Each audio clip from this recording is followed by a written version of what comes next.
ऐसा भी है जो काले और गहरे बैंगनी रंग का होता है। इस सेब के बारे में शायद आपने नहीं सुना होगा। इसकी कीमत इतनी ज्यादा होती है कि आप जानकर हैरान रह जाएंगे। काले रंग के इस सेब को ब्लैक डायमंड भी कहा जाता है। इसके बागान तिब्बत की पहाड़ियों पर हैं। इसे रेड डिलीशियस नाम से भी जाना जाता है। इस सेब की सबसे ज्यादा खपत तिब्बत के आसपास के देशों में होती है। तिब्बत के नाइंगची क्षेत्र में इसका उत्पादन किया जाता है। इस क्षेत्र में दिन और रात के तापमान में काफी अंतर होता है। दिन में सेब के पेड़ को सूरज की भरपूर रोशनी मिलती है। इसकी वजह से इनका लाल रंग काला और गहरा बैंगनी हो जाता है। ये ब्लैक डायमंड गुआंजू और शेनजेन के सुपरमार्केट्स में खूब बिकता है। इसे आमतौर पर गिफ्ट पैक में बेचा जाता है। इसके एक पैकेट में 6 सेब होते हैं और इस एक पैकेट की कीमत करीब करीब 3000 रुपए तक होती है। यानी कि एक सेब की कीमत तकरीबन 500 रुपए होती है। अब है डेपोकोन साइट्रस। संतरे वैसे तो सभी जगह मिल जाते हैं, लेकिन कई जगह संतरे बहुत बढ़िया होते हैं और कई जगह ये अच्छे नहीं होते। और यदि आपको संतरे खाने का शौक है तो आप जापान के डेपोकोन साइट्रस भी खा कर देखिए। वो दुनिया का सबसे स्वादिष्ट संतरा है। इसकी खास बात तो ये है कि अंदर से उसके अलग अलग पार्ट नहीं होते। ये संतरे सिर्फ जापान में ही पाए जाते हैं, बाहर कहीं एक्सपोर्ट नहीं किए जाते। तो यदि आपको इन्हें खाना है तो आपको जापान ही जाना पड़ेगा। ये संतरा देखने में तो आम संतरे की तरह दिखता है, पर इनका ऊपर का भाग सूजा हुआ होता है और इसकी 6 संतरों की कीमत $80 यानी कि 5885 रुपए है। Buddha shaped pears. आपने film Chandni Chowk to China तो जरूर देखी होगी, तो फिर उसका वो सीन भी याद होगा जिसमें अक्षय कुमार को एक आलू में गणेश भगवान की झलक दिखती है। लेकिन चीन में एक किसान ने इस प्रकार के नाशपाती यानी बेबी पियर्स अपने खेतों में उगाए हैं, जिनमें लाफिंग बुद्धा की आकृति नजर आती है। अपनी इसी खासियत की वजह से ये नाशपाती पूरे एशियाई महाद्वीप में चर्चा का विषय बन गई है। लोग इसे पहली बार देखकर अचरज में पड़ रहे थे कि इन्हें खाया कैसे जा सकता है या फिर नहीं। दरअसल इन नाशपातियों को बेहतर भविष्य के इरादे से लाफिंग बुद्धा के सांचे में डालकर तैयार किया गया है।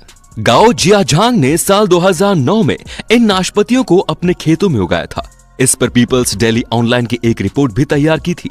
इस तरह के अद्भुत नाशपातियों को अपने खेत में उगाने के लिए गाओ ने 6 साल कड़ी मेहनत की। बीते कुछ सालों से गाओ चीन में काफी मशहूर हो चुके हैं। वे अब वियतनाम में एक बड़े लक्ष्य की ओर बढ़ गए हैं। इससे पहले बीते साल दिसंबर में उन्होंने स्थानीय बाजार में अपने नाशपातियों को बेचना शुरू कर दिया था। इस फल की कीमत $9 यानी कि 662 रुपए है। ताइयो नो तामागो मंगोस। आम का सीजन आते ही लोग आम का जमकर स्वाद चखते हैं। आम को फलों का राजा भी कहा जाता है। वैसे तो भारत में हापुस, दशहरी और चौसा जैसी आम की किस्मों की पसंद की जाती है, जो किफायती दाम में बिक्री के लिए बाजार में उपलब्ध होते हैं। लेकिन आपको शायद ही ये पता हो कि दुनिया के सबसे महंगे आम को जापान के मियाजाकी प्रांत में उगाया जाता है। यहाँ हर साल सबसे पहले उगाए गए इस खास और महंगे आम की बोली लगाई जाती है। इस आम को खरीदने में बड़े से बड़े अमीरों के पसीने छूट जाते हैं। ताइयो नो तामागो ये आम की एक ऐसी ब्रीड है जो दुनिया में सबसे महंगी है। इनका रंग हल्का लाल होता है। साल 2017 में इस आम के एक जोड़े की बोली लगाई गई थी, जिसमें इन्हें $3600 यानी 2,70,000 रुपयों में बेचा गया, जो कि अब तक सबसे हाईएस्ट प्राइस थी। सेम्बिकिया क्वीन स्ट्रॉबेरीज। स्ट्रॉबेरी वैसे तो महंगी ही होती है क्योंकि ये अलग अलग ब्रांड की भी आती है और ये हमारे बाजारों में भी महंगे पैकेट में मिलती है। स्ट्रॉबेरी के ज्यादा कॉस्टली होने का एक और कारण ये है कि ये दुनिया के काफी बड़े बड़े देशों के अंदर आसानी से नहीं मिल पाती।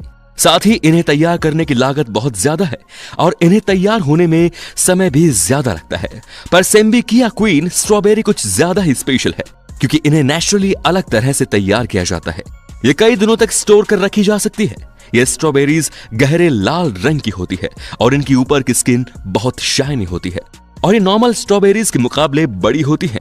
जापान में इसे खास तौर पर गिफ्ट में दिया जाता है। ये स्ट्रॉबेरी एक पैकेट में करीब 12 आती है और उस पैकेट की कीमत 6,255 रुपए होती है, यानी एक स्ट्रॉबेरी की कीमत 520 रुपए होती है। Ruby Roman grapes. जापान में इन खास प्रजाति के अंगूरों की कीमत सुनकर आपके होश ही उड़ जाएंगे। रूबी रोमन नाम की प्रजाति के अंगूर के एक गुच्छे को नीलामी में तकरीबन 8 लाख रुपयों में बेचा गया था।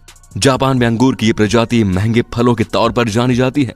इन अंगूरों की महंगी कीमत के पीछे भी एक मजेदार वजह है।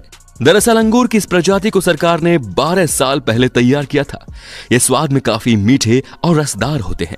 एक अंगूर का वजन 20 ग्राम के आसपास होता है। खास प्रजाति के होने की वजह से इन अंगूरों की मांग और कीमत बढ़ती गई। इसीलिए ये अंगूर जापान में लग्जरी फलों के तौर पर फेमस है। जापान की हायू राकुसो नाम की कंपनी ने रूबी रोमन अंगूरों को थोक के बाजार से खरीदकर नीलामी की। कंपनी के मुताबिक रूबी रोमन प्रजाति का ये अब तक का सबसे महंगा बिकने वाला गुच्छा है। डिमांड को बनाए रखने के लिए बहुत ही कम बाजार में बिकने के लिए आते हैं। रूबी रोमन अंगूरों को जापान में लोग गिफ्ट या बधाई के तौर पर एक दूसरे को देते हैं। Pineapples from Lost Garden of Heligan. ये पाइनएप्पल दुनिया के सबसे महंगे फलों में से एक है। इन अनानासों की खेती इंग्लैंड में की जाती है। इन अनानासों की खेती बड़ी सावधानी से 50 से भी ज्यादा किसानों द्वारा ग्रीन हाउस में की जाती है। इस खेती के लिए घोड़े की खाद और भूसे का इस्तेमाल किया जाता है।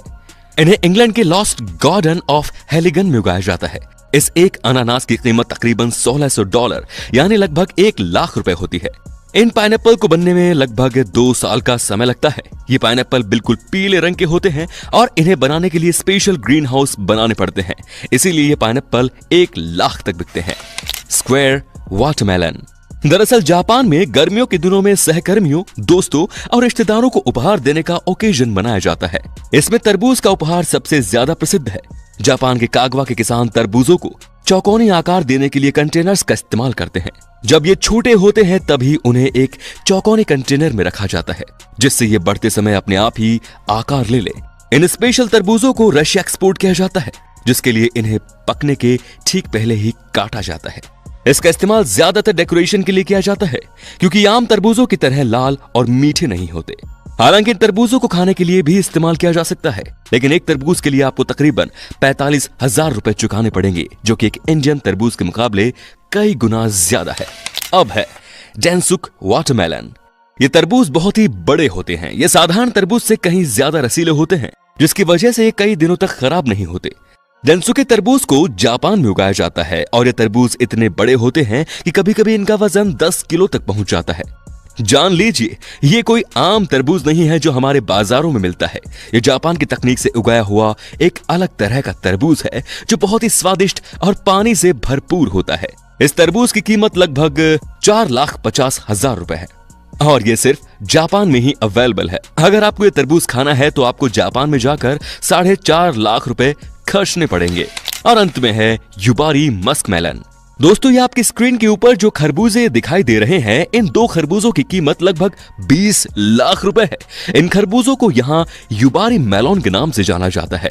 अधिकारियों का इसके बारे में कहना है कि यहाँ नॉर्थ होक्काइडो में स्थित सापोरा सेंट्रल होलसेल मार्केट में युबारी खरबूजे की नीलामी हुई थी, जिसे यहाँ के एक स्थानीय फ्रूट्स पैकिंग फर्म ने सबसे महंगी बोली लगाकर खरीदा है। ये खरबूजे स्वाद में बेहद मीठे और रसीले होते हैं, साथ ही इनका शेप परफेक्ट होता है।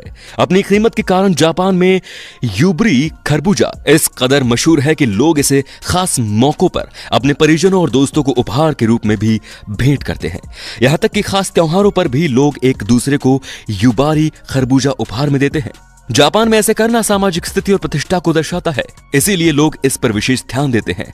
यही कारण है कि यहाँ लोगों में इस खरबूजे को खरीदने की चाह लगी रहती है। जापान में सारे फल इसीलिए इतने महंगे होते हैं क्योंकि वहाँ के लोगों का मानना है कि इन्हें उगाने में किसान को कई सालों की प्रैक्टिस और मेहनत लगती है।